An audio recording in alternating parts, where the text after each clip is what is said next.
तो चलिए फ्रेंड्स, आगे बढ़ते हैं नेक्स्ट सेगमेंट की तरफ। और मैंने कहा था कि लेक्चर 1 के बाद मतलब मैंने सेंट्रल फोर्स सेंट्रल ऑर्बिट पढ़ा दिया था, और लेक्चर नंबर 2 पे मैंने बताया था कि polar form of differential equation से शुरू करेंगे। मतलब हम लोग सेंट्रल ऑर्बिट के पोलर फॉर्म डिफरेंशियल इक्वेशन निकालेंगे, ठीक।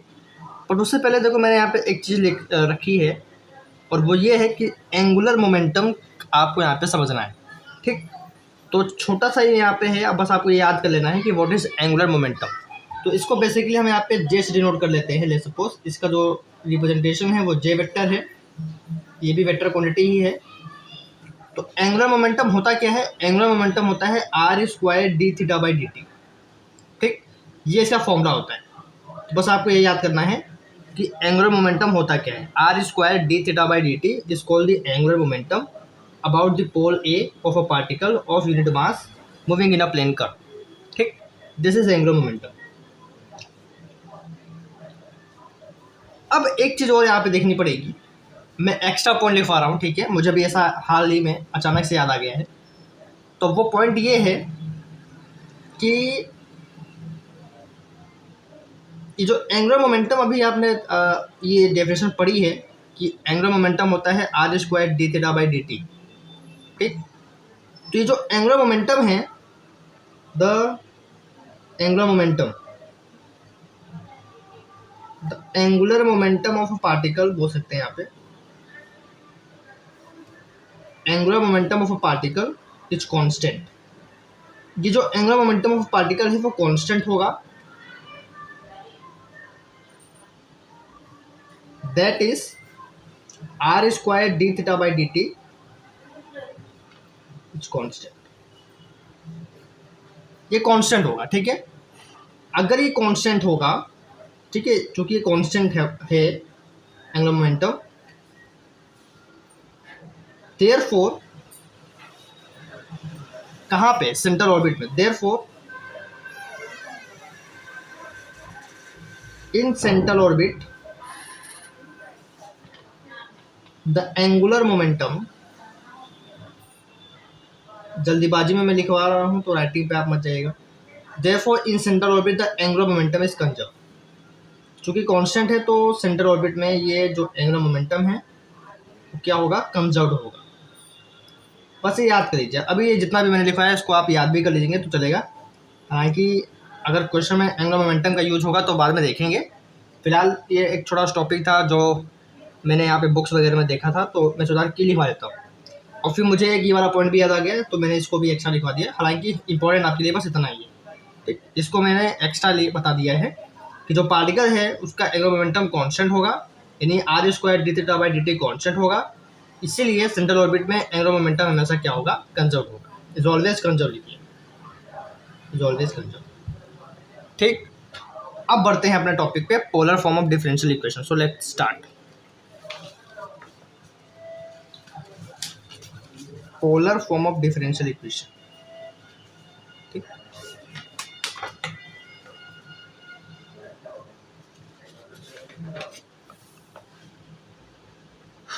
तो क्या क्या चीज़ें यहाँ पे रिक्वायर्ड होंगी इसको डिराइव करने के लिए, वो मैं पहले से आपको बता देता हूँ। टॉपिक है, आप यहाँ पे टॉपिक डालिए polar form of differential equation, या पोलर डिफरेंशियल इक्वेशन भी बोल सकते हैं आप इसको direct. Polar differential equation of central orbit. आसान है, ये बहुत आसान है, अगर आप बस मेरी बातों को ध्यान से सुनिएगा। ये इतना आसान है कि आप सोच भी नहीं सकते कि ये सब मतलब थ्योरेटिकल पॉइंट ऑफ व्यू से देखा जाए तो सारे जितने भी चैप्टर आप अभी सेमेस्टर 4 में पढ़ रहे हो बहुत आसान है। जैसे आप सेमेस्टर 5 में जाओगे, सेमेस्टर 6 में जाओगे तो लगेगा कि हाँ मैकेनिक्स सब ठीक ठाक कुछ है ही। अभी ये मैकेनिक्स आपके लिए बहुत आसान है, बस आपको बस समझना है। और इस मैकेनिक्स में तो आप अच्छा स्कोर कर लोगे, यहाँ पे आपको नंबर भी मिल जाएगा। आगे जो मैकेनिक्स आएंगी 5 और 6 की, वो आपके लिए यहाँ पे थोड़ा सा स्ट्रगल करेगी, क्योंकि अगर आप नहीं समझोगे तो कैसे करो। तो एक ही ऑप्शन बचेगा, वहाँ पे रट्टा मार के लिख के आओ तभी नंबर मिलेगा। और मान लीजिए कि रट्टे में हम भूल ही गए आंसर, तो फिर तो काम तमाम हो जाएगा। तो वो मैकेनिक्स थोड़ी सी टिपिकल है, क्योंकि वहाँ पे आप थोड़ा सा फ्लूइड डायनामिक्स देखोगे, रिजिड डायनामिक्स देखोगे तो ठीक है। मतलब ये जो मैकेनिक्स आप पढ़ रहे हो ये सबसे इजी मैकेनिक्स है मैथमेटिक्स के पॉइंट ऑफ व्यू से देखा जाए तो। स्टैटिक भी है यहाँ पे आपके पास, डायनेमिक भी है, तो ये थोड़ा सा आसान है। ठीक, स्टैटिक मेरे ख्याल से आपके यहाँ पे नहीं था, आई थिंक। हाँ, स्टैटिक आपके यूनिट में नहीं है, स्टैटिक आपका अगले सेमेस्टर में। इस मैकेनिक्स में आपके पास पूरा डायनेमिक ही है, चाहे वो मोशन इन अ प्लेन की बात हो, चाहे वो सेंट्रल ऑर्बिट की बात हो। अब इसको समझने के लिए पोलर फॉर्म या पोलर डिफरेंशियल इक्वेशन को समझने, अच्छा पूरा लिखा भी नहीं, यहाँ पे लिख लीजिए डिफरेंशियल इक्वेशन। इसको समझने के लिए आप पहले इस चीज़ को गौर दीजिए या इस चीज़ को फरमाइए कि यहाँ क्या लिखा हुआ है, पोलर फॉर्म। पोलर फॉर्म का मतलब होता है r, वाला कोऑर्डिनेट। पढ़ाया है सबसे, जो पहला लेक्चर होगा जब से मैंने मैकेनिक्स आपको पढ़ाना स्टार्ट किया है, सबसे पहला लेक्चर, ठीक, या हो सकता है सेकेंड लेक्चर हो, वहाँ पे मैंने पोलर फॉर्म पढ़ा है। पहले यूनिट में पोलर फॉर्म पढ़ा है, और पहले ही यूनिट में मैं सिर्फ पोलर फॉर्म ही नहीं, पेडल फॉर्म भी पढ़ा चुका हूँ, इंट्रिंसिक फॉर्म भी पढ़ा चुका हूँ, कार्टेशियन तो आपको आता ही है। पोलर फॉर्म का मतलब होता है r, और पोलर में हमने दो चीज़ें पढ़ रखी हैं, वेलोसिटी, एक्सेलरेशन। वेलोसिटी में भी दो चीज़ें पढ़ रखी हैं, रेडियल, ट्रांसवर्सल, और एक्सेलरेशन में भी वही हाल है, रेडियल, ट्रांसवर्सल। ठीक, तो इसको समझने से पहले, ये टॉपिक समझने से पहले मैं आपको फिर से याद दिला देता हूँ कि आपको ये आना चाहिए, क्या आना चाहिए कि पोलर फॉर्म क्या होता है ये पता होना चाहिए। दूसरी चीज़ कि डिफरेंशियल इक्वेशन क्या होती है ये पता होना चाहिए। ठीक, तीसरी चीज़ पोलर फॉर्म में रेडियल वेलोसिटी क्या होती है, ट्रांसवर्सल वेलोसिटी क्या होती है ये पता होना चाहिए। पोलर फॉर्म में रेडियल एक्सीलरेशन क्या होता है, ट्रांसवर्सल एक्सीलरेशन क्या होता है ये पता होना चाहिए। बस इतना ही अभी मैं आपको बता रहा हूँ, बस इतना आपको पता होना चाहिए। दूसरी चीज़, यहाँ पे भी हम इक्वेशन ऑफ मोशन लिखेंगे, जैसे रजिस्टिंग मीडियम में लिखते आए हैं, वर्टिकल सर्कल में लिखते आए हैं, साइक्लोइडल मोशन में लिखते हैं। मतलब यहाँ पे भी हम इक्वेशन ऑफ मोशन लिखेंगे, ठीक है। यहाँ पे भी इक्वेशन ऑफ मोशन से बच नहीं सकते, ठीक। तो यहाँ पे भी हमें सबसे पहले वो कर्व बनाना पड़ेगा, देखना पड़ेगा कि कहाँ पे क्या एक्सीलरेशन है, फिर इक्वेशन ऑफ मोशन लिखनी पड़ेगी। तो आइए समझते हैं। लेट्स सपोज पार्टिकल आपका इस सर्कुलर और सेंट्रल ऑर्बिट में मूव कर रहा है at any point, eight any time T. Particle आपका यहाँ पे है, पार्टिकल का कोऑर्डिनेट हम ले रहे हैं r, क्योंकि हम बात इसी कर रहे हैं, पोलर फॉर्म की कर रहे हैं, ठीक है। तो r, मैंने ले लिया। r आपका पोजीशन वेक्टर है, तो मैं इसको बोल देता हूँ r vector. This is x axis, this is angle theta. अब यहाँ पे ट्विस्ट क्या है, ट्विस्ट ये है कि आप क्या पढ़ रहे हो, सेंट्रल ऑर्बिट। मतलब ये पार्टिकल कहाँ पे रोटेट कर रहा है या पार्टिकल कहाँ पे मोशन कर रहा है, सेंट्रल ऑर्बिट में कर रहा है। सेंट्रल ऑर्बिट में अगर मोशन कर रहा है तो क्या क्या चीज़ें होंगी, सेंट्रल फोर्स एक्ट कर रही होगी, और सेंट्रल फोर्स किधर एक्ट कर रही होगी। तो इस केस में जैसे मान लीजिए पार्टिकल इस तरीके से ऐसे सेंट्रल ऑर्बिट में मूव कर रहा है, मैं पूरा एक ऑर्बिट नहीं बनाया हूँ, उसका छोटा सा पोर्शन बनाया हूँ। तो ये मान लीजिए सेंट्रल ऑर्बिट है और इस पर पार्टिकल मूव कर रहा है, तो क्या इस पार्टिकल का सेंट्रल फोर्स एक्ट कर रहा होगा, पढ़ाया है लेक्चर 1 में। इस पार्टिकल का सेंट्रल फोर्स एक्ट कर रहा होगा टुवर्ड्स पॉइंट O, जिसे मैं क्या बोला था, सेंटर ऑफ फोर्स। इस पॉइंट को मैंने क्या बोला था, सेंटर ऑफ फोर्स। तो इस पार्टिकल का जो इस पे मूव कर रहा है, सेंट्रल ऑर्बिट पे मूव कर रहा है, इसका सेंट्रल फोर्स होगा, वो सेंट्रल फोर्स डायरेक्टेड होगा टुवर्ड्स पॉइंट O, और वो उस सेंट्रल फोर्स को मैं बोल दे रहा हूँ F।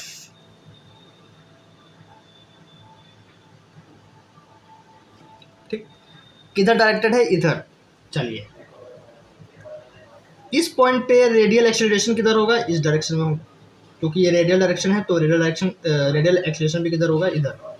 What is radial acceleration, तो यहाँ पे लग रहा होगा रेडियल एक्सीलरेशन, मैं इसको AR से लिख दे रहा हूँ। AR मतलब रेडियल एक्सीलरेशन। अब ये फॉर्मूला आपको बताना चाहिए क्या होता है, r double dot - r theta dot का होल स्क्वायर। ठीक, परपेंडिकुलरली इसका ट्रांसवर्सल एक्सीलरेशन भी काम कर रहा होगा, इधर काम कर रहा है ट्रांसवर्सल एक्सीलरेशन 80। समझ में आ रहा है। बहुत आराम से चल रहा हूँ, कोई दिक्कत नहीं है। तो रेडियल डायरेक्शन में दो फोर्सेस हैं, एक तो ये वाली एक्सेलरेशन की, रेडियल एक्सेलरेशन की, और एक ये सेंट्रल फोर्स। ये दोनों आपस में अपोजिट में हैं, तो जब भी मैं इक्वेशन लिखूंगा तो एक नेगेटिव हो जाएगा। और इधर ट्रांसवर्सल एक्सेलरेशन है, लेकिन इसके अलोंग मतलब और परपेंडिकुलर देखा जाए तो, ठीक है, रेडियल डायरेक्शन के अलोंग परपेंडिकुलरली अगर देखो तो इसके अलावा और कोई फोर्स नहीं है, ठीक, इसके अलावा और कोई फोर्स नहीं है। तो अभी तक मैंने क्या बताया कि let a particle moves on a central orbit, अपने शब्दों में आप लिख सकते हो, मैं अपने शब्दों में लिख रहा हूं, moves on a central orbit and let at any time t particle.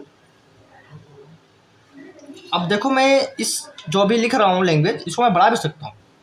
अब मैं यहाँ पे लिख सकता हूँ let at any time T particle is at point P, ठीक। इसको बढ़ाते कैसे हैं, किसी भी आंसर को हम बढ़ाते कैसे हैं अगर आपको और नंबर चाहिए तो। Let a particle moves on a central orbit and during motion let at any time T particle which is moving on a central orbit at comes at a point P. इस तरीके से आप बढ़ा सकते हो। ये आपकी लैंग्वेज पे डिपेंड करता है कि आप कितना ज़्यादा सोचते हो, ठीक।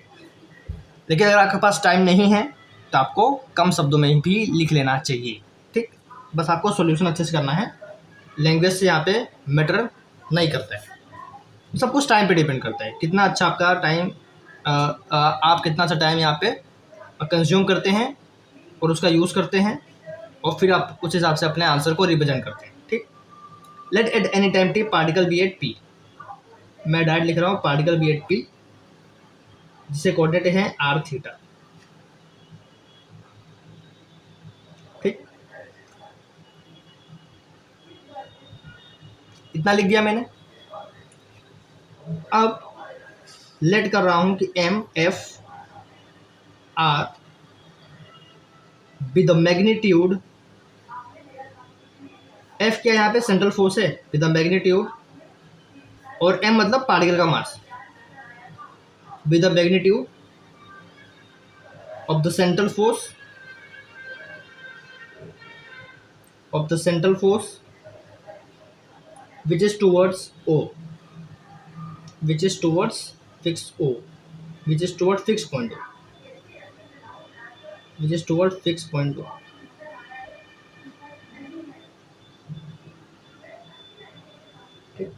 अब मैं लिख रहा हूँ इक्वेशन ऑफ मोशन।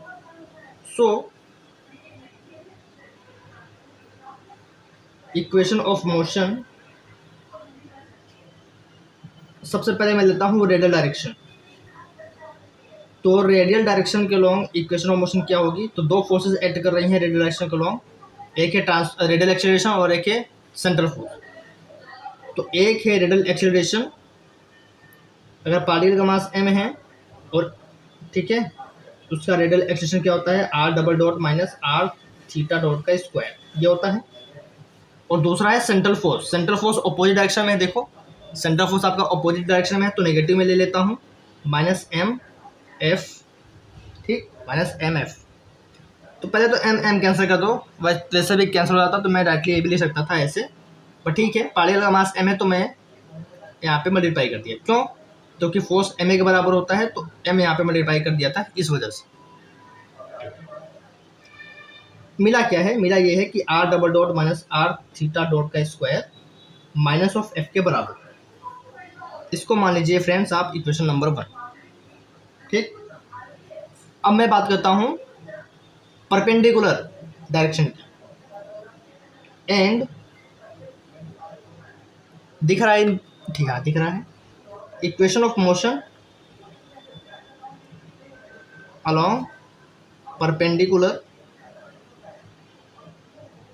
अच्छा, जैसा ये वाला बेस थोड़ा सा लेट हुआ है due to various reason, health issues, ठीक, लेट क्लासेस, ऐसा कुछ भी। अगर आप थर्ड ईयर में लेते हैं तो, थर्ड ईयर में हमारे साथ पढ़ते हैं तो, क्योंकि थर्ड ईयर भी मैं पढ़ा दूंगा, ऐसा थर्ड ईयर में नहीं होगा, ये मेरी गारंटी है, ठीक। अगर आप ये लेक्चर सुन रहे हैं तो थर्ड ईयर में अगर आप हमसे पढ़ना चाहते हो तो मैं सोच रहा हूँ कि थर्ड ईयर थोड़ा सा और इंटरेस्टिंग वैसे पढ़ाया जाए, ठीक है, तो कोशिश करूँगा। लेकिन अगर आप थर्ड ईयर हमसे पढ़ना चाह रहे हैं या हमारे चैनल से जुड़े हैं और हमारे चैनल से पढ़ना चाह रहे हैं थर्ड ईयर, तो थर्ड ईयर में आपको ये सब देखना नहीं पड़ेगा कि एग्ज़ाम पास में है और अभी क्लासेस ही चल रही। मैं कब का कंप्लीट करवा चुका हूँ और कुछ वीडियोस रिकॉर्ड हो चुकी हैं थर्ड ईयर की। आप ध्यान से सुनिए, कुछ वीडियोस थर्ड ईयर की रिकॉर्ड हो चुकी हैं, ठीक, वो उनकी प्लेलिस्ट भी बन चुकी है। प्लेलिस्ट अभी क्या है, प्राइवेट है। जब आप थर्ड ईयर में पहुँचेंगे, कोर्स में जुड़ेंगे, हमारे साथ जुड़ेंगे, तब वो प्लेलिस्ट आपको दे देंगे। तो यही है, तो उस पर काम चल रहा था पहले से ही, और आप पे भी काम चल रहा था, मतलब सेमेस्टर 4 पे भी काम चल रहा था। लेकिन बीच में वो जो हेल्थ इश्यूज़ का फैक्टर रहा, वो एक मेजर फैक्टर रहा जो इस क्लासेस को अफेक्ट किया है। और अफेक्ट भी ज़्यादातर किसको किया है, एनालिसिस को अफेक्ट किया है। पर मैं ये यहाँ पे ज़रूर कहूँगा कि लेट्स सपोज कि कोई यूनिट रह गई एनालिसिस की, ठीक, कोई यूनिट रह गई, ठीक, पहले तो कोशिश करेंगे कि यूनिट ना रहे, कोई कंप्लीट हो जाए सब कुछ, बट एट दी एंड रह गई तो हर एक यूनिट का प्रॉपर आपके पास क्वेश्चंस के सॉल्यूशन होंगे जो आपके एग्जाम्स में आते हैं, और जो आप भेजेंगे उनको भी हम यहाँ पे प्रोवाइड करवाएंगे, ठीक। तो मेरे दिमाग में आया तो मैंने ऐसा बोल दिया है। बाकी आप लोग यहाँ पे अपनी प्रिपरेशन पे बिल्कुल यहाँ पे लगे रहिए, क्योंकि सिर्फ मैथ्स ही नहीं है, फिजिक्स भी अभी आपके पास, केमिस्ट्री भी है, फिजिक्स का भी बर्डन होगा। फिजिक्स पे फोकस करिए, केमिस्ट्री फोकस करिए, वो भी आपके मार्क्स इंक्रीज़ करेंगे। केमिस्ट्री तो ईजी है, केमिस्ट्री भी फोकस कर लीजिए, केमिस्ट्री आपका स्कोर बूस्ट करेगा। मैथमेटिक्स में मैकेनिक्स आपका ज़्यादा स्कोर बूस्ट करेगा एज एनालिसिस, ठीक। एनालिसिस थोड़ा सा न्यूमेरिकल टाइप का हो जाता है, ज़्यादा क्वेश्चन वहाँ पे आते हैं। और एनालिसिस में भी जो मैट्रिक स्पेस है वो भी आपको थोड़ा बहुत नंबर बूस्ट करेगा, ठीक। वहाँ से भी 8-10 नंबर इतना तो फिक्स है, ठीक। 10-15 नंबर का तो मैट्रिक स्पेस भी आता है, तो मैं करवा ही दूंगा। तो इस बात को भी आपको ध्यान रखना ना हो।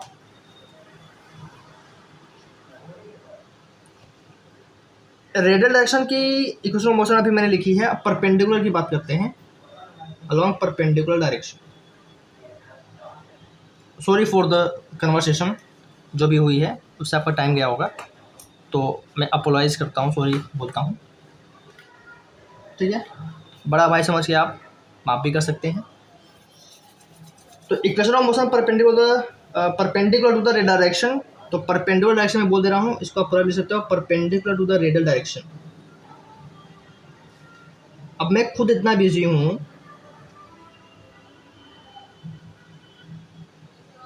इन सब क्लासेस में, अपने क्लासेस में, ठीक है, मैं खुद पढ़ रहा हूँ उसमें, मैं और भी कुछ पढ़ रहा हूँ और भी कुछ कर रहा हूँ उसमें, मतलब इसमें तो बिजी हूँ, और इसमें भी अगर मेरा हेल्थ इशू चला जाए तो आप समझिए कि कितना बड़ा लॉस होगा। और वही इस बार हुआ है कि अगर हेल्थ इशू अगर एक फैक्टर आता है, तबीयत ख़राब हो जाती है, तो कितना बड़ा लॉस होता है।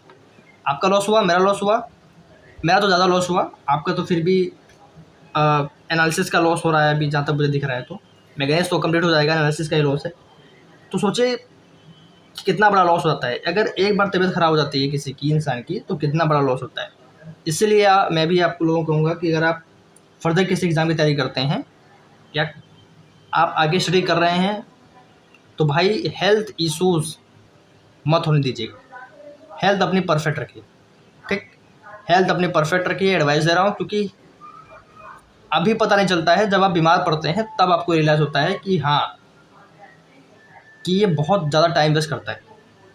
मतलब अगर आप 2 दिन भी बेड पर चले जाओ, 2 दिन भी अगर आप बीमार पड़ जाओ, आराम करने लग जाओ, दवाई खाने लग जाओ, तो 2 दिन में आपका बहुत लॉस हो जाएगा। मेरा तो बहुत ज़्यादा लॉस हुआ है, बहुत, ठीक। 2 दिन का तो था भी नहीं, बहुत ज़्यादा दिन का था, मेरा तो बहुत ज़्यादा लॉस हो गया। इसलिए हम कह रहे हैं कि आप अपने हेल्थ को परफेक्ट रखिए।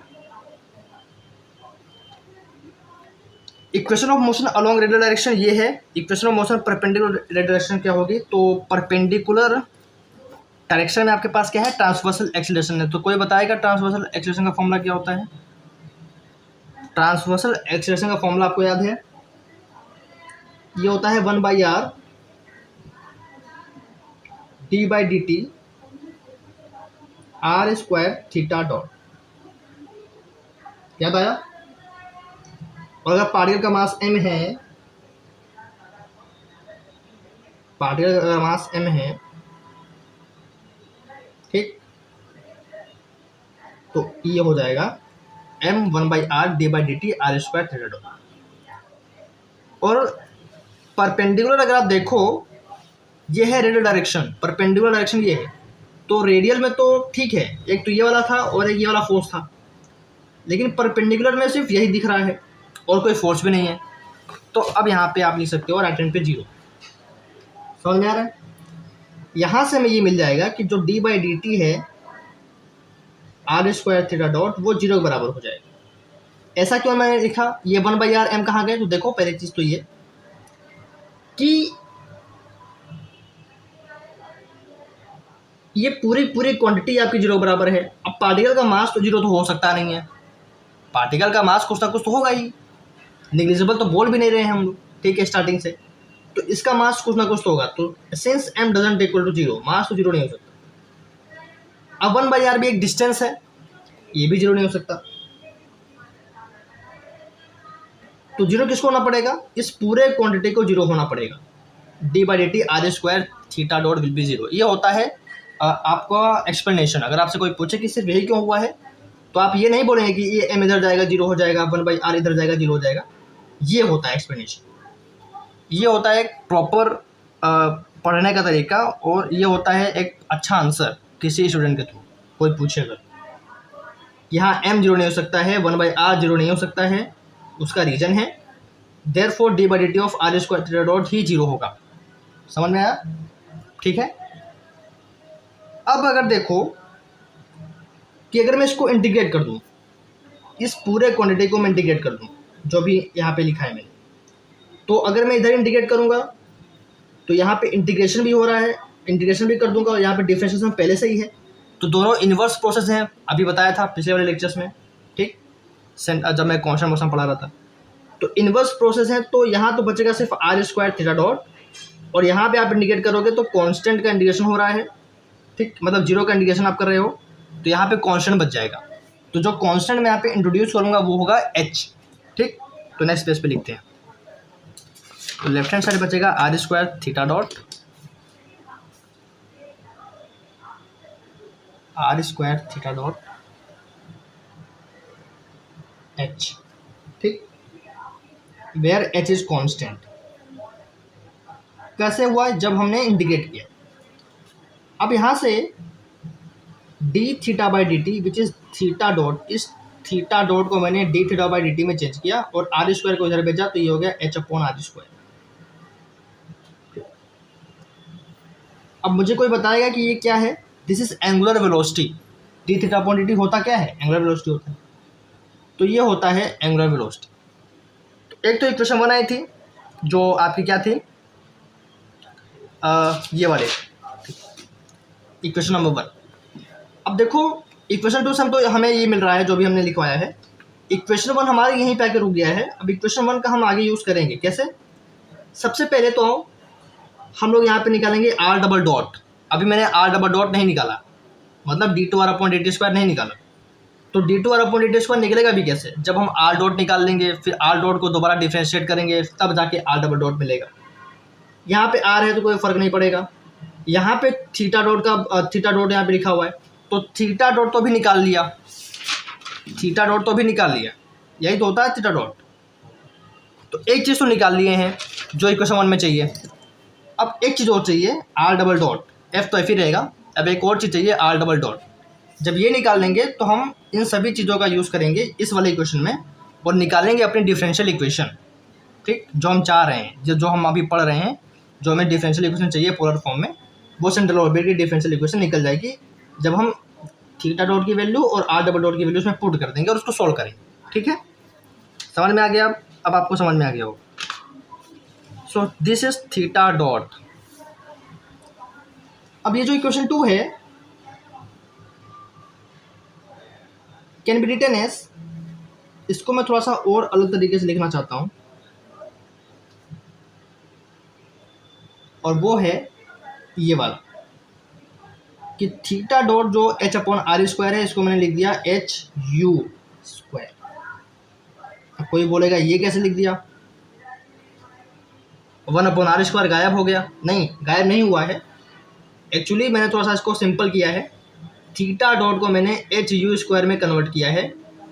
ये दोनों सेम है, बस आपको यहाँ पे लिखना पड़ेगा where U is equal to 1/r। यहाँ पे U जो है वो 1/r को सब्सिट्यूट कर रहा है, तो U की जो वैल्यू है 1/r है। जैसे आप U की जगह 1/r रखोगे तो वापस यही मिल जाएगा। ठीक, समझ में आ गया? आगे बढ़ते हैं। ठीक है, समझ में आ रहा है? ओके।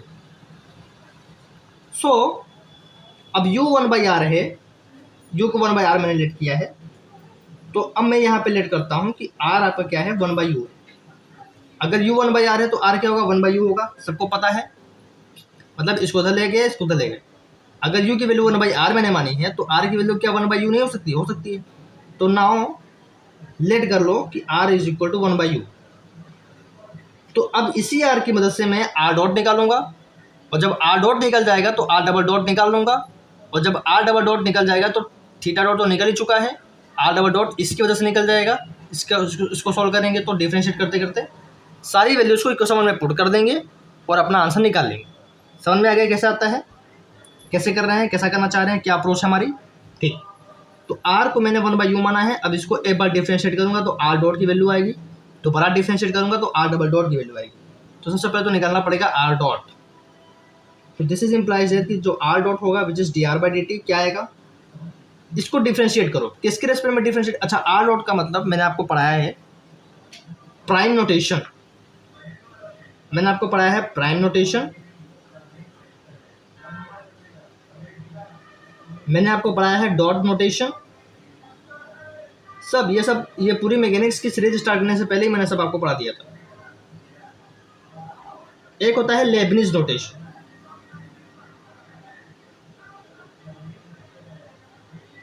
तो लेबनिज नोटेशन होता है इस टाइप का, d/dx।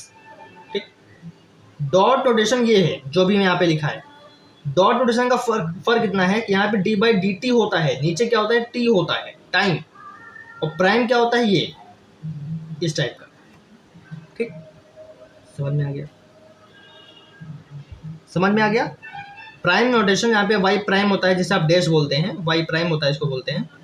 डॉट नोटेशन में इसको हम वाई डॉट बोलते हैं। फर्क इतना है, नीचे जो इंडिपेंडेंट वेरिएबल है वो टाइम होगा, और लेबनिज नोटेशन में यहाँ पे कोई भी फिक्स नहीं, एक्स भी हो सकता है, जेड भी हो सकता है, जो भी आप यहाँ पे लेना चाहते हो। ठीक, आर डॉट में इसका मतलब ये है कि dr/dt, तो मुझे 1/u का डिफरेंशिएशन करना है, किसके रेस्पेक्ट में, t के रेस्पेक्ट में। तो क्या होगा बताओ,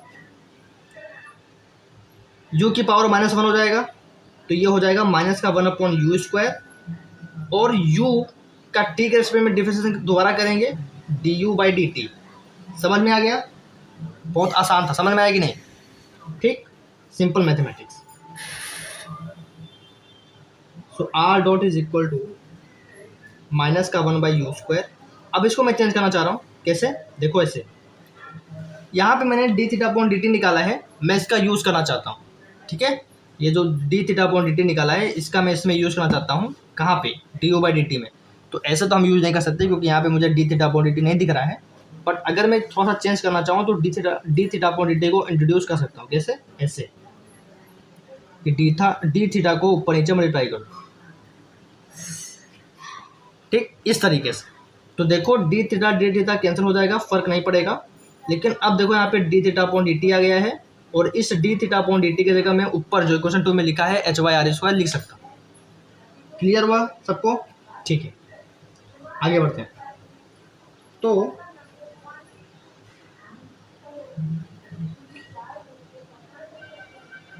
आगे बढ़ते हैं, r डॉट,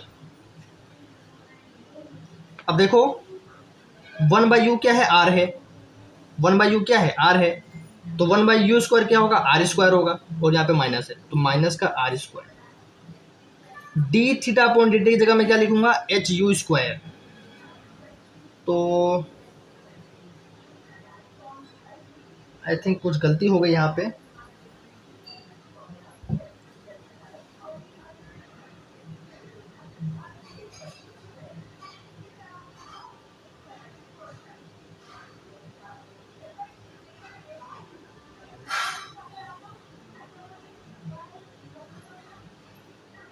गलती कहाँ पे हो गई,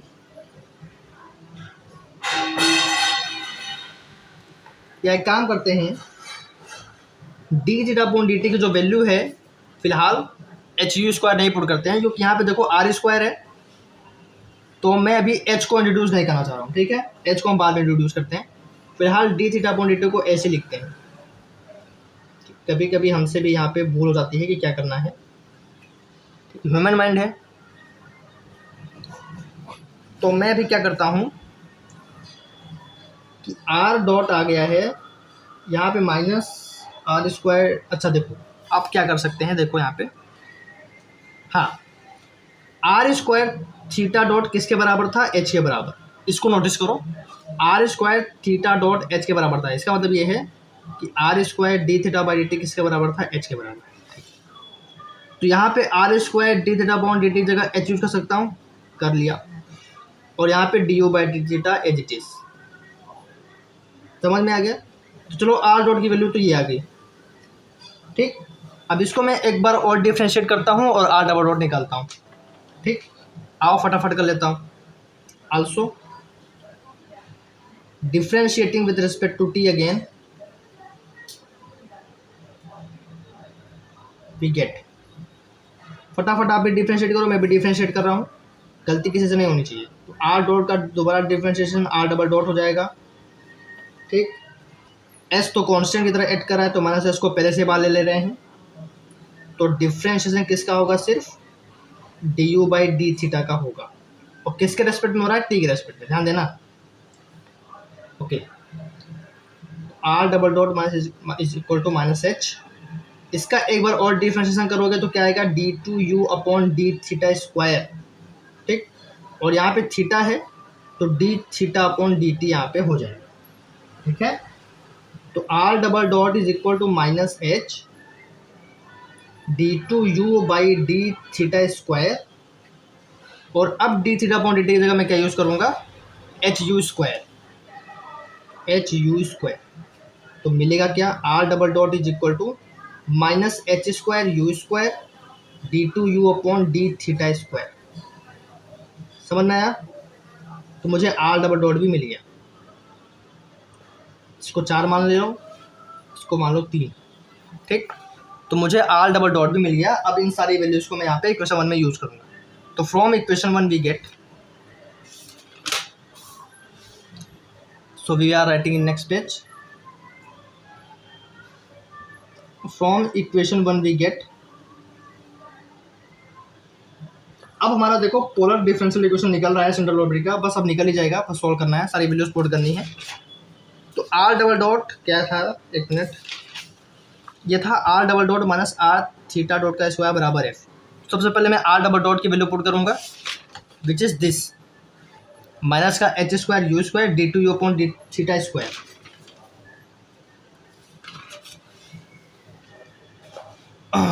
माइनस का H square U square D two U by D theta square. ये हो गया आर डबल डॉट की वैल्यू, माइनस आर, आर की वैल्यू भी मैं पुट कर देता हूँ क्योंकि सब कुछ एच और यू में चल रहा है। तो आर की वैल्यू क्या है, 1/u, तो आर की वैल्यू मैंने 1/u पुट कर दी। इसके बाद क्या था, थीटा डॉट, थीटा डॉट की जो वैल्यू पुट करूँगा मैं वो ये वाली है, एच यू स्क्वायर, तो एच यू स्क्वायर, और थीटा डॉट का होल स्क्वायर है तो होल स्क्वायर, और राइट हैंड साइड पे क्या है, राइट हैंड साइड पे फ्रेंड्स है माइनस एफ, तो यहाँ पे आ गया माइनस एफ। इन दोनों में से माइनस कॉमन लेता हूँ और यहाँ से माइनस हटाता हूँ, माइनस कॉमन लिया, ये हो गया H square U square D two U by D theta square, minus common लिया है तो प्लस में हो जाएगा, और यहाँ पे इसका स्क्वायर है तो ये हो गया एच स्क्वायर यू की पावर 4 बराबर माइनस है, ये वाला माइनस कैंसिल करेगा, और एक चीज़ और, एक यू से एक यू कैंसिल बच जाएगा, हो जाएगा, तो यहाँ पे यू क्यूब हो जाएगा, ठीक। तो अब क्या हो गया, H square U square D two U by D theta square. देखो यहाँ पे डिफ्रेंशिएशन है, देखो यहाँ पे डिफरेंशियल ऑपरेटर लगा हुआ है, तो ये एक डिफरेंशियल इक्वेशन बनेगी, ठीक, प्लस एच स्क्वायर यू का क्यूब बराबर एफ। यहाँ तक समझ में आया। यहाँ पे एच स्क्वायर यू स्क्वायर है, यहाँ पे भी एच स्क्वायर यू स्क्वायर है, तो दोनों कॉमन ले लेते हैं, तो H square U square common लिया, तो इधर तो बचा d2u/d θ² और इधर क्या बच गया u, ठीक। और यहाँ पे है f। अब क्या करेंगे, इसको यहीं पे रखते हैं, तो d2u/d θ² प्लस u को इधर रखा, इसको इधर भेजा, तो ये हो गया f/h²u। ये जो भी आया है ना, यही होता है friends polar differential equation of central orbit. Polar क्यों? क्योंकि यहाँ पे r और थीटा का यहाँ पे यूज है। जब आप u को हटाओगे r में चेंज करोगे तो r थीटा आ जाएगा, ठीक है, r आ जाएगा और थीटा तो यहाँ पे पहले से ही है। और ये डिफरेंशियल इक्वेशन भी है क्योंकि यहाँ पे डिफरेंशियल ऑपरेटर भी है, तो ये होती है differential equation. So this equation is known as, star लिख दे रहा हूँ उसको मैं, इंपॉर्टेंट भी है, ठीक।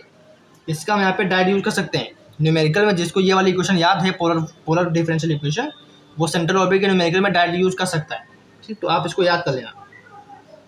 This equation is known as, वैसे कभी कभी इसका प्रूफ भी आ सकता है पेपर में, ठीक। This equation is known as,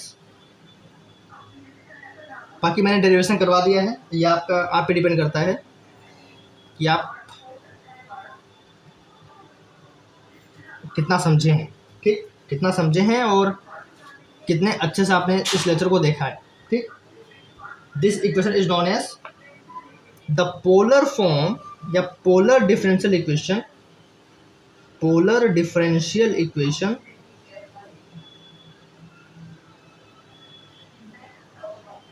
of central orbit. तो अब ये लेक्चर थोड़ा लेंथी भी हो गया है, तो we will do the next topic in next lecture. तो अब हमारा जो अगला है वो है partial differential equation, partial differential equation. ये भी बहुत इंटरेस्टिंग है और ये भी बहुत आसान है। जैसे ये वाला बहुत आसान था, सिर्फ मैथमेटिक्स हमारा था, हमने बस नॉर्मली मैथमेटिक्स यूज़ किया, डिफरेंशिएट किया और निकाली, ठीक। बस हमें आना चाहिए इक्वेशन ऑफ मोशन बनाना, ठीक। हमारा आधा काम वहीं हो जाता है। अब पेडल डिफरेंशियल इक्वेशन को हम लोग अगले लेक्चर में समझेंगे, विच इज लेक्चर नंबर 3। तो मिलते हैं नेक्स्ट लेक्चर में, जहाँ पे हम पेडल डिफरेंशियल इक्वेशन को पूरा यहाँ पे डिराइव करवाएंगे और फिर धीरे धीरे हम यहाँ पे न्यूमेरिकल की तरफ बढ़ेंगे, ठीक। तो जितना टाइम यहाँ पे पोलर में लग गया, अब पेडल में नहीं लगेगा, क्योंकि हम यहाँ पे डायरेक्टली फटाफट यूज़ करेंगे।